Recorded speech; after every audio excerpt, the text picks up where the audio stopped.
물론 여긴 국민 라디오.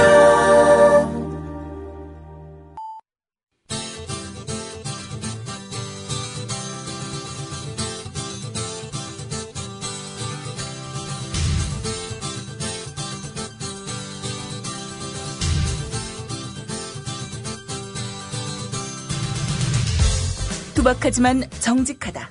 비평을 비평하는 남자 서영석. 그가 바라본 세상. 사설과 칼럼을 통해 오늘을 짚어본다. 서영석의 라디오 비평. 안녕하십니까, 서영석입니다. 청취자 여러분들에게는 익숙한 이름이 아닐지 모르겠습니다만은 경제학자 김기현 선생 가남으로 별세하셨습니다. 제 시간에도 몇 번 소개해드린 적이 있는데요. 저는 그 김기현 선생을 생전에 지난 대선 전에 몇 번 뵈었습니다. 몇 번이죠. 그때 우연찮게 제가 해화동에 사무실이 있어서 역시 해화동에 있는 벙커원 쪽으로 가다 보면은 방송통신대학교가 있습니다. 김기현 선생은 방통대 교수로 재직하고 있었는데요. 그래서 길거리에서 우연히 몇 번 뵈었습니다. 그래서 식사도 같이 한번 했는데요. 제가 뭐 김기현 선생의 경제학적인 업적에 대해서는 잘 모르고 한겨레신문에 썼던 그 칼럼들을 기억하고 있었기 때문에 그분을 이제 개인적 안면은 없었습니다만은 알게 됐고, 하여튼 우연찮은 기회로 인사를 나눈 기회가 있어서 하여튼 길 가다가 마주쳐서 식사도 같이 하고 한 2번 지난 적이 있었습니다. 김기현 선생은 그때 대선 전이었죠. 과연 문재인과 박근혜 중에서 누가 이길 것인가에 대해서 당연히 관심이 많았죠. 그때 학자라면은 대한민국의 앞날과 관련해서 박근혜가 되느냐 문재인이 되느냐에 따라서 어마어마한 차이가 있으리라고 봤기 때문에 당연히 뭐 누가 대통령이 돼서 거기 한 달에 걸쳐가지고 뭐 한 자리 하기 위해서가 아니라 학자로서의 관심 또한 크지 않을 수 없었을 겁니다. 안타깝게도 저는 그때 당시 이런저런 걸 볼 때 좀 어렵긴 하지만 문재인이 승리할 것이라고 보고 있었던 그런 때였고요. 그래서 그런 이야기를 해드린 적이 있는데 그런 저희 예측이 틀리고 결국은 박근혜가 대통령이 되면서 방통대에서 안식년을 맞아 독일로 갔던 그분이 결국은 간암으로 세상을 떠났다는 이야기를 듣고 너무나 마음이 아팠습니다. 오늘 아침에 한겨레신문 이경논설위원이 쓴 글을 보니까요. 그 경제학자 김기현 선생이 어떤 분인가 하는 그런 대목이 나와 있습니다. 그래서 몇 가지만 제가 소개를 해드릴까 합니다. 재벌 개혁이란 흔히 오해되고 있는 것처럼 재벌 죽이기나 재벌 혼내 죽이기가 아니라 재벌 거듭나기다. 재벌 총수의 부패와 무능을 바로잡아 재벌 기업을 선진적 대기업으로 발전시키려는 것이다. 이게 바로 재벌 개혁이라는 겁니다. 선진적 대기업이란 경영의 투명성, 책임성, 전문성을 갖춘 기업이다. 이것은 경영을 불투명하게 해서 회사 재산을 개인 자산처럼 멋대로 빼돌리고 총수는 부패하고 무능해도 별다른 책임을 지지 않고 단지 총수 자식이라는 이유만으로 경영 능력을 검증받지도 않고 최고 경영자 지위를 물려받는 그런 재벌 체제를 탈피한 기업이다. 결국은 재벌을 개혁하겠다고 하는 것은 재벌을 죽이거나 재벌을 혼내주겠다는 게 아니라 재벌을 새로 태어나게 하겠다는 것이었다. 이것이 바로 김기현 선생이 얘기하는 재벌 개혁이었다라고 합니다. 지금 권력을 마치 시습한 듯이 마구제비로 휘두르고 있는 박근혜 대통령이나 땅콩 해양 사태로 재벌의 부도덕한 그야말로 후한무치한 그 진면목을 여지없이 드러낸 조혜나 대한항공 부사장, 전 부사장이죠. 의 사례를 보면서 왜 재벌이 개혁돼야 되는가. 새삼 김기현 선생의 그 주장에 동감하게 됩니다. 재벌을 개혁해야 됩니다. 재벌을 개혁하자는 것은 재벌을 죽이려는 것이거나 재벌을 혼내자는 게 아닙니다. 이런 식으로 그야말로 재벌의 오너들은 아무런 책임도 지지 않고 모든 것이 그들의 부와 그들의 특권을 위해서 행사되는 그런 것들을 탈피해서 그야말로 주주에게 혹은 그렇게 쌓아 올린 그 노동자들에게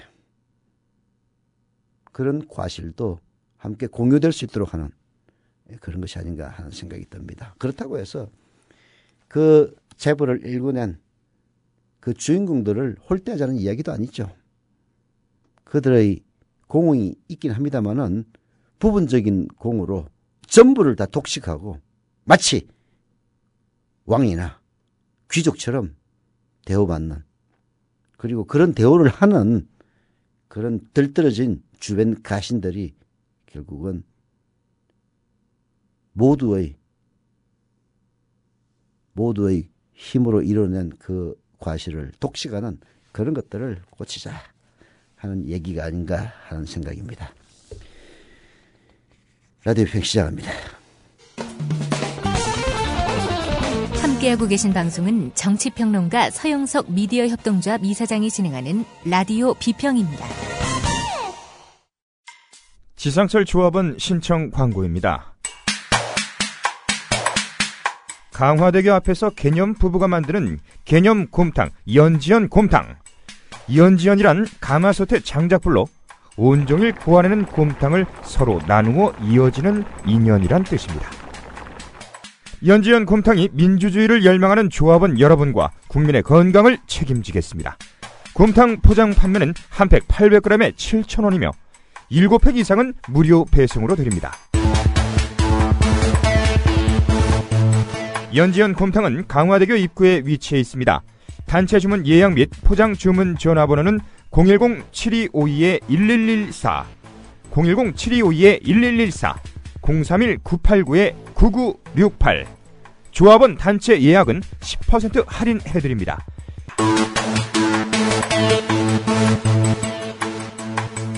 포장 판매 금액의 10%는 국민TV 후원금으로 쓰입니다. 이웃나라 일본 연금 제도는 어때? 2012년 기준으로 일본은 모든 국민에게 기초연금 77만 원을 지급하고 노동자에게는 별도로 후생연금 208만 원을 주고 공무원들에게는 공무원연금 282만 원을 지급한대. 그럼 국민들에게는 기초연금 77만 원에 208만 원을 더해서 285만 원을 주는 거네. 그렇지. 일본은 공적연금만으로 노후생활 70%를 책임져 주는데 우리나라는 사적연금과 국민연금 모두 합해서 노후생활 보장률이 30%밖에 안 돼. 그래? 우리나라와 일본 차이가 많이 나네? 국민 여러분, OECD 국가 중 공적연금 수준이 가장 낮은 나라가 일본입니다. 공무원연금을 낮출 게 아니라 국민연금을 공무원연금 수준으로 높여야 합니다. 공적연금 강화, 국민 여러분과 함께 만들어가겠습니다. 전국 공무원 노동조합.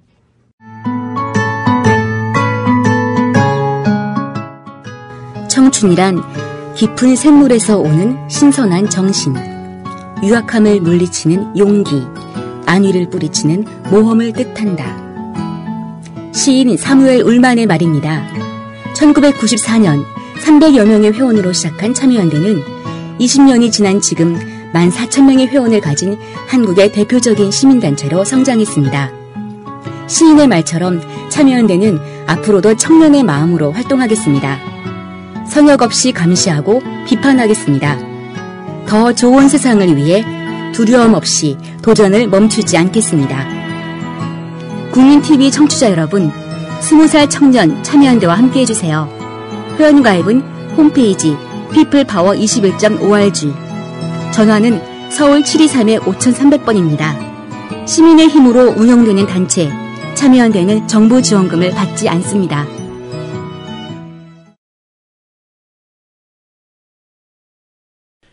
왕후장상에 씨가 따로 있느냐.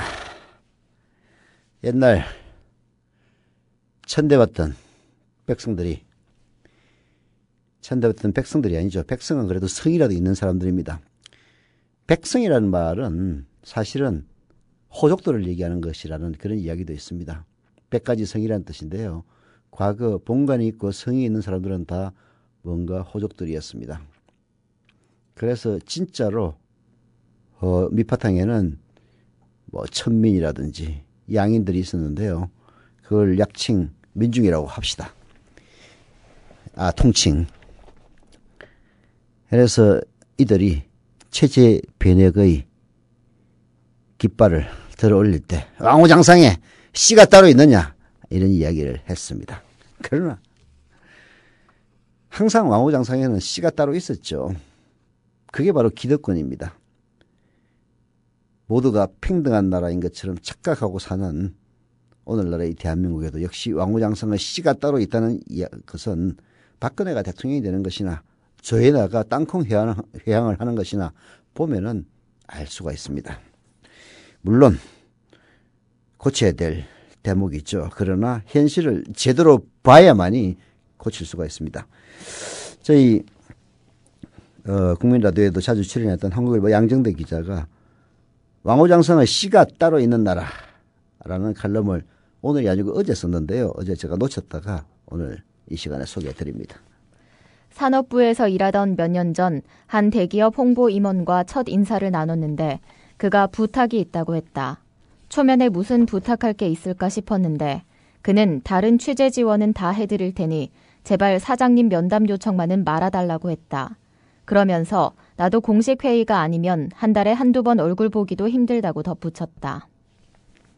며칠 후 다른 대기업의 홍보팀장에게 이 얘기를 전하며 상무가 사장 만나는 게 무슨 하늘의 별 따기라도 되느냐고 했다.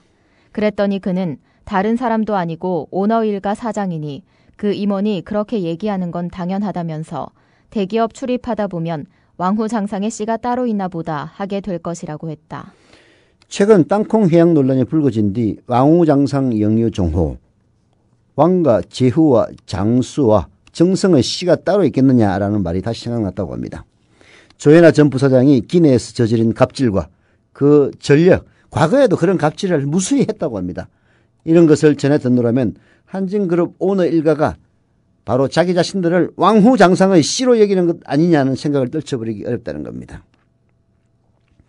일각에서는 이런 얘기도 한답니다. 당시 비행기의 기장과 사무장이 자신들의 역할과 권한을 분명히 전하면서 회항 요구를 거부했어야 한다고요. 그랬다면 오히려 나중엔 고마워했을 거라고 말입니다. 결과론적인 얘기죠. 만약 그렇게 했으면 잘렸을 겁니다. 이런 아름다운 결과를 가정할 수 있을 정도라면 애초부터 그런 조혜나 같은 몰상식한 갑질은 없었어야 합니다. 우리나라 재벌 대기업의 경영권이 2세, 3세로 넘어가는 과정에서 자본이 나지 않은 경우란 거의 없습니다. 기업이 가진 유형, 무형의 자산을 사적 소유물로 여기는 듯한 모습도 심심찮게 봅니다. 그러나 문제는 성계 자체가 아닙니다. 보유 지분만큼의 영향력을 행사한다면야, 그리고 충분한 능력을 갖췄다면야 누가 뭐라고 하겠습니까? 본질적으로는 사람이 돼 있느냐 하는 겁니다. 수많은 직원들과 소비자들을 존중하고 위하는 그 겸손함과 측은지심, 그리고 노블리스 오블리제, 이런 것들이 말입니다. 조혜나 전 부사장이 초반에 무늬만 사과만 했다가 여론의 역풍을 맞는 과정에서 대한항공 직원들 중에 누가 어떤 지원을 했는지 확인할 길은 없지만 설령 이런 기업 풍토에서 직원이 있었다 하더라도 결코 수용되지 않았을 것임을 짐작하는 것은 어렵지 않습니다. 사실 대한민국의 재벌들이나 혹은 대행교회의 목사들의 세습을 보면요, 야, 니들이 북한의 세습을 욕해? 까는 소리 하지 마라라는 얘기가 목까지 올라옵니다.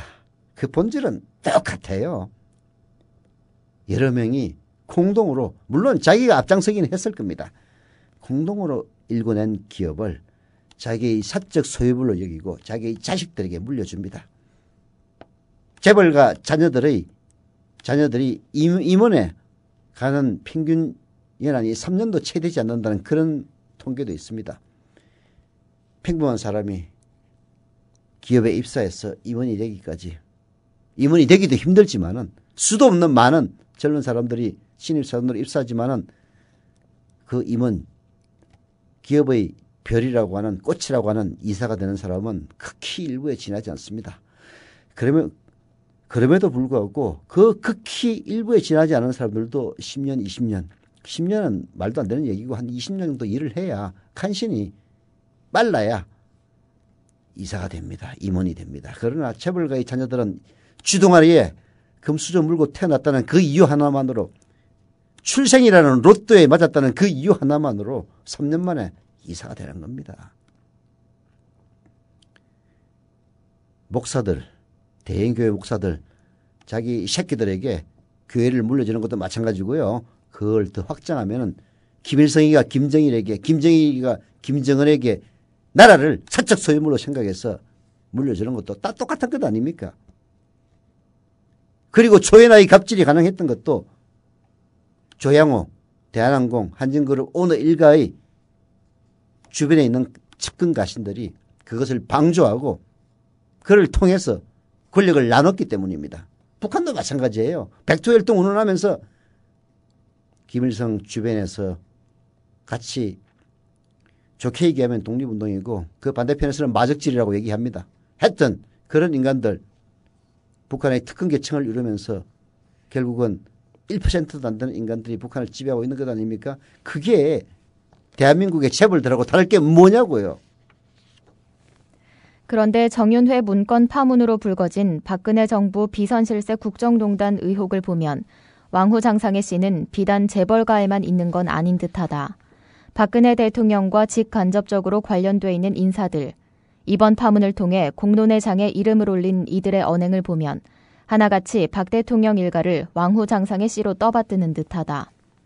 권력 암투설의 한 축인 정윤회 씨와 이른바 청와대 문고리 권력 3인방이 그렇고 김기춘 청와대 비서실장을 비롯한 청와대 참모진이 그렇고 정홍원 국무총리를 비롯한 정무직 장관들이 그렇고 김무성 대표와 이완구 원내대표를 비롯한 새누리당 지도부가 그렇다. 전국이 이처럼 어수선한데도 어쩌면 이렇게 누구 하나 찍어냈다는 얘기도 쓴소리를 했다는 얘기도 국정쇄신을 촉구했다는 얘기도 들리지 않습니다. 특히 표심을 먹고 산다는 새누리당에서는 지도부를 포함해서 전체 소속위원회의 40%에 달하는 60여 명의 의원들이 청와대 오찬에 참석했는데 인구에 해자되는 얘기가 각하라는 호칭일 뿐 그럴 수가 있습니까? 청와대 오찬에 참석했던 한 새누리당 의원은 박근혜 임기가 아직 반환점도 돌지 않았으니 의원들 입장에서는 수설프런 청와대의 눈치를 볼 수밖에 없지 않느냐라고 항변했지만 그런 인간이 여권 내의 대표적인 쇄신파라 합니다.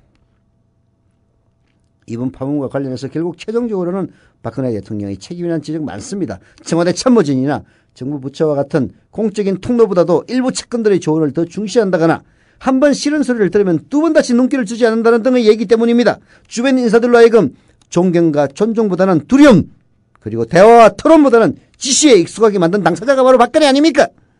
그래서 그 문고리가 권력을 잡을 수 있었던 겁니다. 무서우니까 두려우니까 직언을 못하니까 결국은 그 문고리를 잡고 있는 황간 내시들에게 지금 각하 심기가 어떠신가 물어보고 각하에게 올리는 인사결재서류도 다 그런 내시들이 손을 통해서 가니까 내시들이 이름을 바꿔서 순위를 1순위를 3순위로 바꿔놓고 이런 일들이 벌어지는 겁니다. 대기업 오너 일가가 자신들을 선택받은 사람들로 여기면서 대수롭지 않게 갑질을 해대면 직원들은 다른 무엇을 의식할 겨를도 없이 목구멍이 포도칭이라는 생각을 할 수밖에 없습니다. 그런데 대화와 타협을 통해 갈등을 조정하고 중재한다는 24시간 내내 국민들이 어떤 생각을 하고 뭘 바라는지에 촉각을 곤두세운다는 그런 정치와 행정 영역에서도 박근혜를 둘러싼 그 주변 이른바 대한민국의 지도층 인간이라는 그들의 행태를 보면은 똑같습니다. 예, 눈치나 보면서 그렇게 해서 왕무장성의 씨가 따로 있다는 듯이 박근혜 주변에 기생하면서 권력이나 나눠서 그 권력의 단꿀이나 빨아먹자는 그런 인간들 이런 인간들이 대한민국을 지배한다면은 대한민국 앞날 어두운 겁니다. 그 어두움의 끝이 뭐겠습니까?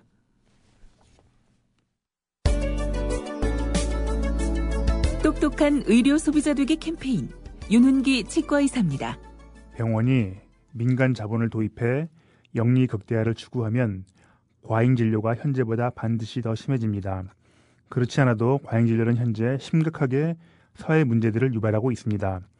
과잉진료란 병원 이익을 위해 하지 않아도 될 검사와 치료를 환자에게 강제하는 비윤리적 행위입니다. 허위 과대 광고를 하는 병원들은 반드시 과잉진료를 합니다. 과잉진료는 평생 후유증에 시달리게 함으로써 존엄한 한 인간의 영혼과 육체를 서서히 파괴하고 소중한 가정경제를 파탄시켜서 결국 사회계층 간 증오심을 부추기는 진짜 사대악입니다. 과잉진료를 통해서 병원들은 더 부자가 되지만 환자들은 더 아파야 하고 양질의 삶을 빼앗겨야 합니다. 돈이 모자라 치료를 못 받는 비극도 생깁니다. 이것이 헌법에 보장된 인권입니까? 다 함께 힘을 모아 의료 영리화 반드시 막아냅시다. 지금까지 윤훈기 치과의사였습니다. 똑똑한 의료 소비자 되기 캠페인이었습니다.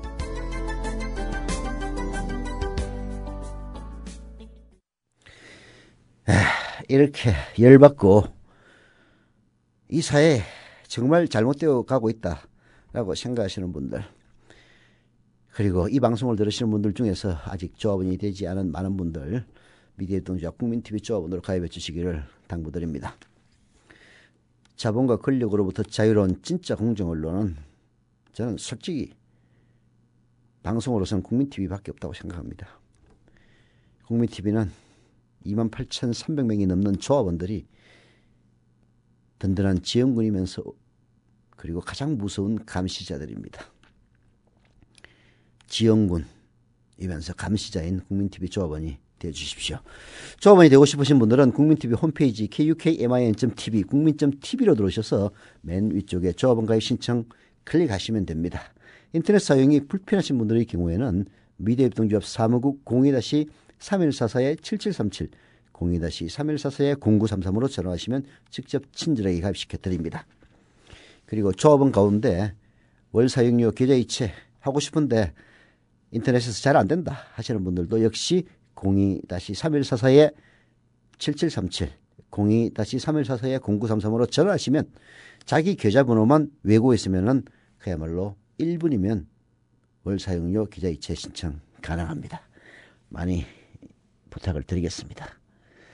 예, 광주 동구 지산동의 천상화가님, 그리고 인천 부평구의 블러디 드래곤님, 예, 어제 조합원 가입하시고 출자금 나이에 주셨습니다. 감사드립니다. 그리고 파드마님, 어제 조합원 가입을 하셨는데 아직 출자금 납부는 안 하셨네요.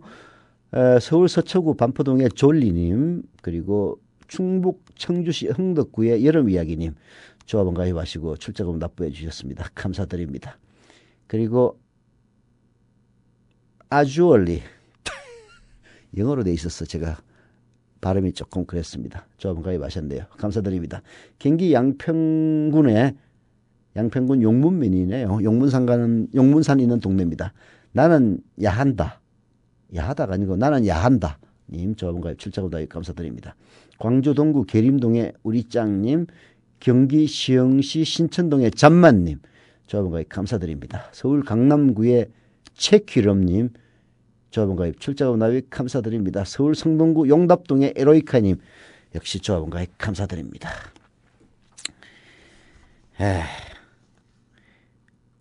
아까 왕호장성에 씨가 있다는 것처럼 떠드는 인간들은 물론 박근혜 일가나 혹은 재벌 일가들 뿐만이 아니라 그 주변에 기생하는 인간들도 한술 뜹니다. 어제 국회에서 그런 인간들이 정말 꼴불견이었어요.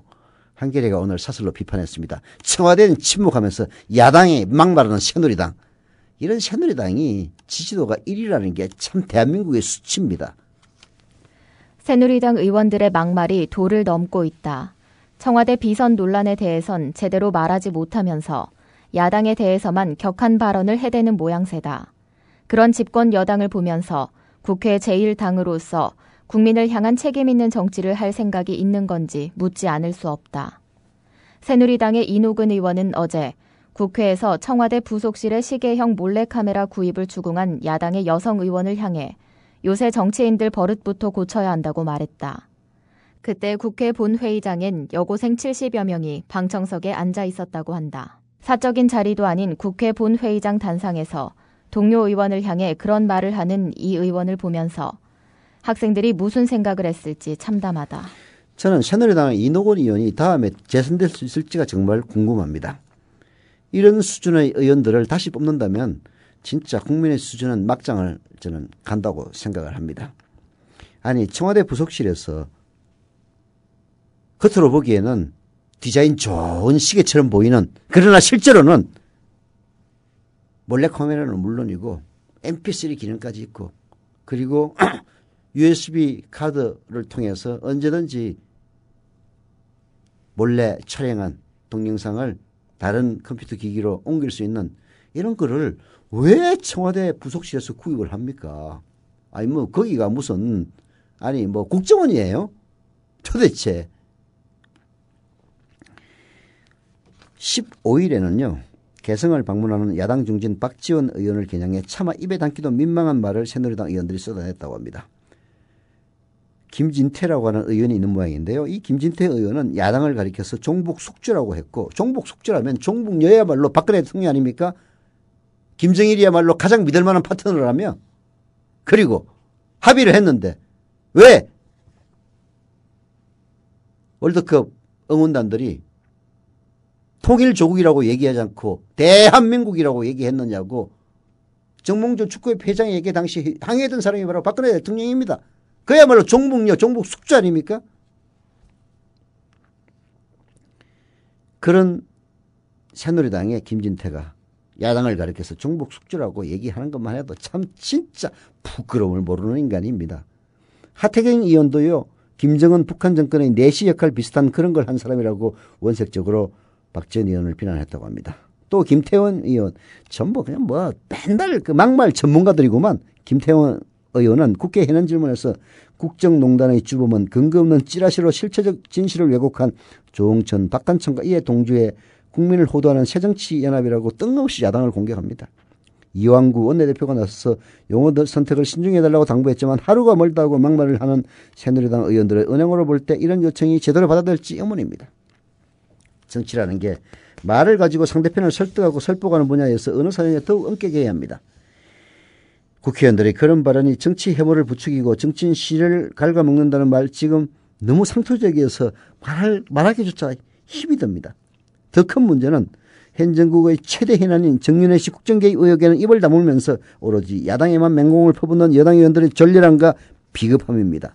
청와대 오찬에서는 아부성 발언, 카카하는 그런 발언만 늘어놓던 사람들이 야당들에게는 마치 흉기를 휘두르듯이 말을 내뱉는 것은 단순한 정치 공세 이상으로 박근혜를 향해 충성 경쟁을 하는 것으로밖에 비치지 않습니다. 청와대 문제로 국정이 혼미하고 여론은 들끓는데도 그런 처신을 하는 집권여당 의원들을 보면서 국민들 무슨 생각을 하겠습니까?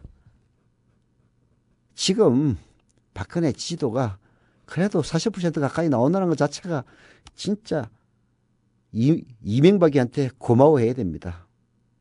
종편들 다 흑아내줘가지고 그야말로 거의 그 막말 수준보다도 한 10배는 더 되는 그런 막말들을 쏟아놓는 종편이 있기에 그나마 박근혜와 새누리당이 유지되고 있는 게 아닌가 하는 그런 생각마저 듭니다. 영화 명량에서는 이런 말이 나옵니다. 충성은 백성을 향해야 한다고요. 이순신 장군의 대사입니다. 지금 새누리당은 과연 국민을 앞에 두는 정당인지, 박근혜에게 맹목적으로 충성하는 북한 노동당 같은 정당이 아닌 것인지 스스로 되묻기를 바랍니다.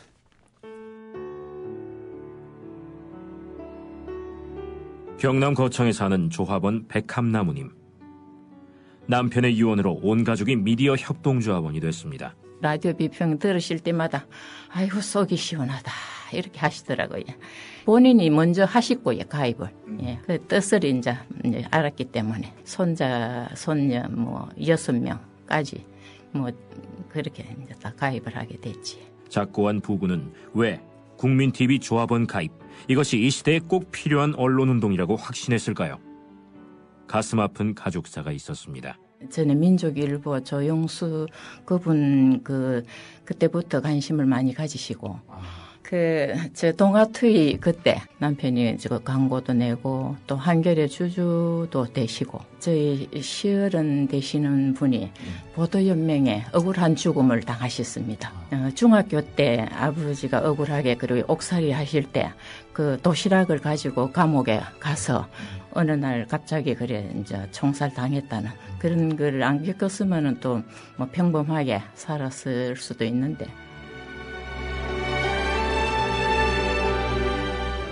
여러분도 공정언론 건설에 함께하지 않으시겠습니까? 국민.tv 미디어 협동조합 홈페이지에 들어오셔서 조합원으로 가입해주세요. 전화 서울 3144-7737, 3144-0933으로도 하실 수 있습니다. 예, 광고하겠습니다. 이현곤 조합원의 탐나오렌지를 소개합니다. 하우스 감귤 농사 경력 10년 차의 노총각 농사꾼 3명이더라고요. 농사꾼이 정성껏 재배한 감귤을 직접 판매합니다. 하우스 안에서 재배하여 당도가 13브릭스 이상 나오기 때문에 프리미엄 브랜드 블루츠로 판매되는 감귤입니다. 향이 좋고 과즙이 풍부한 신품종 감귤 레드향, 황금향도 있고요. 홈페이지는 탐나오렌지.com, 네이버 다음에서 탐나오렌지로 검색하시면 됩니다. 모바일에서도 주문 가능합니다. 연락처는 010-2827-3917, 010-2827-3917 전화나 문자 주시면 됩니다. 광고였습니다.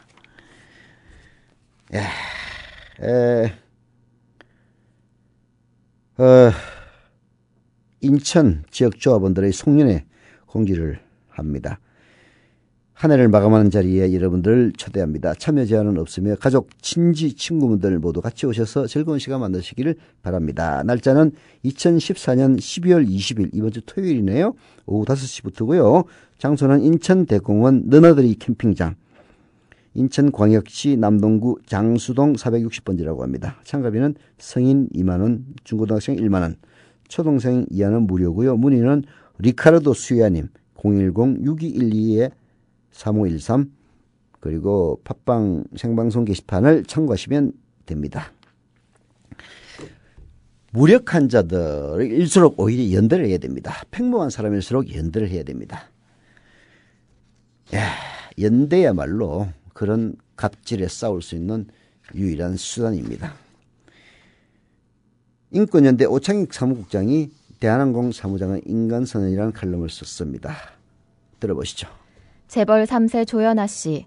그는 평생 잊지 못할 수모를 받고 있다고 느낄 거다. 속내야 알 수 없으니 그의 반성과 사과가 진심인지는 중요하지 않다. 그는 그저 그가 한 말과 행동에 책임을 지면 그만이다. 우리는 이를 죗값이라 부른다. 딱 잘못한 만큼 그도 남들처럼 공평한 처벌을 받으면 그만이다. 문제는 대한항공 직원들이다. 사무장과 승무원, 익히 짐작할 수 있듯 심한 압박에 시달리고 있다. 승객마저 회유했으니 회사 직원들에게 어찌했을지는 뻔하다. 피해자에게 허위 진술을 강요하고 협박을 하는 건 전형적인 2차 피해다. 상처를 달래기도 힘겨운 피해자들이 이런 대접을 받는다. 을의 지위를 악용한 고약한 현실이다. 잘리기 싫으면은 시키는 대로 해라. 이게 전형적인 갑질이고 거기에 순응할 수밖에 없는 것이 고용된 을의 그야말로 숙명인 거죠. 서비스가 좋다는 게 진상 손님들이 난동까지 다 받아줘야 된다는 얘기는 아닙니다. 술 취한 사람이 자신의 배경만 믿고 고래고래 소리를 지르며 폭행까지 하는데도 달래기 위해서 무릎을 꿇고 용서를 구하는 게 좋은 서비스일 리 없습니다. 그런데도 그런 일이 실제로 일어났습니다. 물론 압니다. 그럴 수밖에 없는 사정도 있습니다. 일반 승객과 시비를 가리는 것도 어려운데 상대가 오너의 딸인데다가 회사 부사장이라면 더욱 그럴 겁니다. 질책받던 여성 승무원이 무릎을 꿇자 그 여성 승무원에게 이런 식의 수치감을 줄 수 없었다던 책임자 사무장의 선택도 그랬습니다. 여성 승무원 대신 무릎을 꿇고 제가 다 잘못했습니다. 저를 받아주십시오라고 했지만 그 순간 목구멍으로 저 뜨거운 것이 솟구쳐 올랐을 겁니다. 하지만 어쩔 수 없었을 겁니다. 우린 모두가 다 그렇게 삽니다. 뻣뻣하게 고개 쳐들고 어깨 펴고 살 수 있는 사람들 별로 없습니다. 결혼하고 아이들 놓고 그 아이들이 고등학교, 대학교를 가고 아파트를 사야 하고 대출을 끼고 아파트를 샀는데 원리금을 상환해야 하고 이런 가장들 혹은 그런 가장을 도움을 줘야 되는 딸의 입장에서 목에 빳빳하게 힘줄고 부사장한테 큰 소리 칠 수 없었을 겁니다. 도체의 가벌 관계가 널려 있고 위계는 단지 역할 분담에 그치지 않고 폭력적 질서와 짝하고 있습니다. 위계. 이게 폭력과 동등하게 동반되고 있습니다. 그래서 일개 직원이 저 높은 곳에 군림하는 재벌 3세와 시비를 따지는 건 불가능합니다. 억울하고 분통 터지지만 무릎을 꿇는 게 현실이었습니다. 그러나 이번 사건에서 반전은 있었습니다. 반전은 박창진 사무장의 언론 인터뷰였다. 조연아 씨가 심한 욕설과 폭행을 했다고 담담하게 증언했다. 아무리 피해자라도 있는 그대로의 사실이어도 회사 직원이 오너 가족의 잘못을 언론 인터뷰를 통해 밝히는 건 자신을 걸어야 하는 모험이다. 박 사무장은 문득 깨달았단다. 땅콩 회항 사태가 거꾸로 승무원들의 잘못이었고 경영진의 입장에서 승무원의 잘못을 지적하는 건 당연하다는 회사의 항변 때문이었다. 그야말로 술 취해가지고 온갖 난동을 부린 회사 부사장, 그렇게 해서 사무장을 비행기를 휴양시켜서, 그것도 우리나라도 아니고 뉴욕에서 비행기를 휴양시켜서 가면까지 사무장을 내리게 했던 그 사건이 일어나니까 직원들이 잘못해서 질책했다고 이런 식으로 하니 그 사무장도 문득 자기 자신이 개가 아니라 사람이라는 걸 깨달았을 겁니다. 아, 나는 개가 아니었지, 사람이었지. 그래서 나 이 자존감을 되찾아야겠다. 내가 모든 것을 잃는다고 해도 이건 아니다. 이렇게 생각했다는 겁니다. 바로 이게 그 사무장, 그 여성의 인간선언이었습니다. 인권선언이기도 했습니다. 때로는 말 한마디가 모든 것을 단박에 일깨워줍니다. 나는 개가 아니다. 사람이다. 이 한마디가 꼭 그렇습니다. 이 엄연한 사실을 확인하기 위해서 우리는 늘 너무 많은 걸 내놓아야 합니다. 거대한 조직 앞에서, 힘센 권력 앞에서 개인 초라합니다. 때로는 자살로 내몰리기도 합니다. 힘도 없습니다. 파편처럼 흩어진 개인은 더욱 그렇습니다. 그렇다 해서 개인에게 박창진 사무장과 같은 인간선언을 기대하는 것 무리입니다. 단지 개인일 뿐인데 저 거대한 권력 또한 재벌에게 당당히 맞서라는 건 무리입니다. 3대 4대를 넘어서 언제까지 이어질지도 모르는 그런 철옹성처럼 견고한 재벌, 북한의 3대 세습과도 같은 그 재벌의 세습, 그들이 우리의 무릎을 너무나 쉽게 꺾어버립니다. 무릎 꿇지 않고 살 수는 없을까? 어쩌면 답은 의외로 간단할지도 모른다. 한 장의 종이는 언제든 힘이 없이 찢겨질 수 있지만 종이를 묶어놓으면 아무리 용을 써도 찢는 건 불가능하다. 그래서 개인들의 연대는 개인의 존엄을 지키는 가장 유력한 방법이다. 이를테면 노동조합이 그렇다. 아무리 갑질을 일삼는 진상도 노동조합 조합원에게는 함부로 할 수 없다. 그냥 개인이 아니기 때문이다. 그뿐인가? 정말 개인으로만 보이던 대리점주들이 뭉치니까 대기업의 갑질도 주춤해진다. 그러니 우리 연대하자. 방법은 많다. 노동조합을 찾아 가입서를 내고 그에 여의치 않으면 시민단체 회원으로라도 가입하자.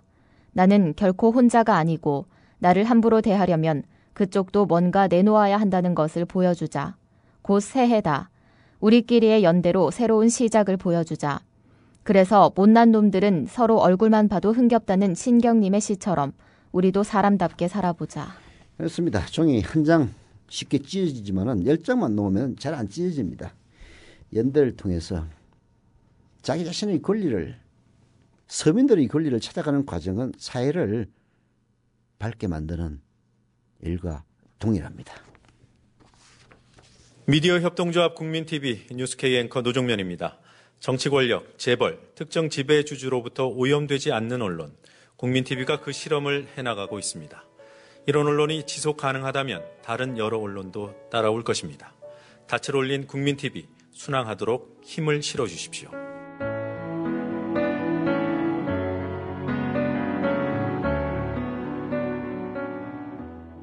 월 11,000원의 조합비 납입. 조합원 여러분의 많은 동참을 바랍니다. 자동납부는 미디어 협동조합 홈페이지 국민.tv 또는 서울전화 3144-0933, 서울전화 3144-7737로 신청하실 수 있습니다. 여러분에게 언론 혁명으로, 그래서 자부심으로 보답하겠습니다. 인권현장 파문으로 박원순 서울시장에 대한 실망의 말들이 여기저기서 나오고 있습니다. 인권위원장 제정은 인권변호사 출신인 박원순 서울시장의 선거 공약이었고 몇몇 전문가들이 뚝딱 만들어낸 게 아니라 시민들이 주도해서도 의미가 컸습니다.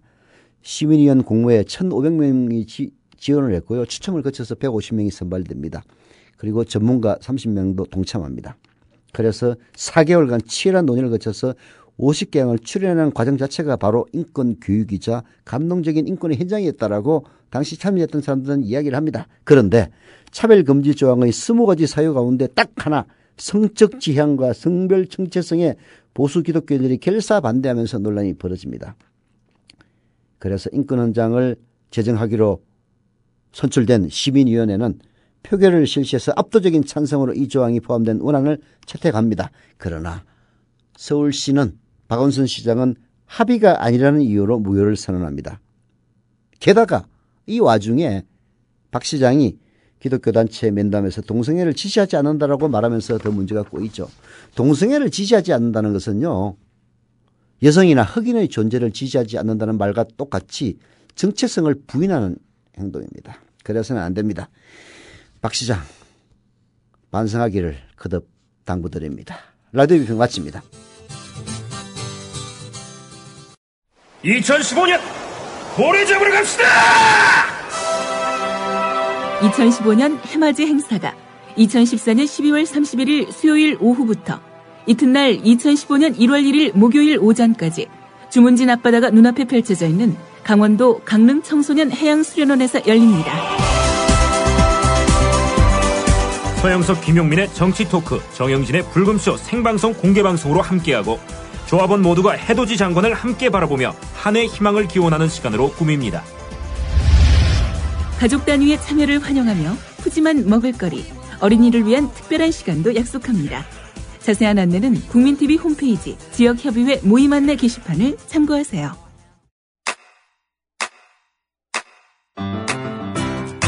국민라디오 지지하는 4가지 방법 아시나요? 다운로드하기, 별점 주기, 댓글 달기, 구독하기. 국민라디오를 보다 많은 이들에게 전할 수 있는 가장 손쉬운 방법. 다운로드하기, 별점 주기, 댓글 달기, 구독하기. 잊지 마세요. 다운로드하기, 별점 주기, 댓글 달기, 구독하기.